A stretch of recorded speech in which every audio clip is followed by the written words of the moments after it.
Hey, what is up everyone? Welcome back to our YouTube channel. So for today's video, I'm going to teach you how you can easily update or change your address on CRA. So all you have to do is head over to canada.ca and log into your account by clicking on the sign in button. Then click on sign in to your CRA account. From here, just proceed by signing in to your CRA account through a partner or user ID and password.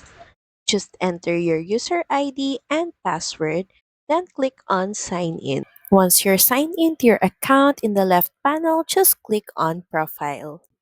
Then just beside contact information, just click on edit. And to begin, just click on start. Start by selecting your country or region and also enter your postal code. And from here, just fill in all the other details such as street number and effective date. Then once done, just click on next. And from here, just review that all the details that you entered are all correct. And once done, just click on submit.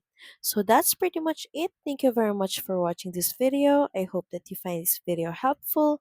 And if you do, please don't forget to like, share, and subscribe to the channel. And I will see you again on the next one. Bye!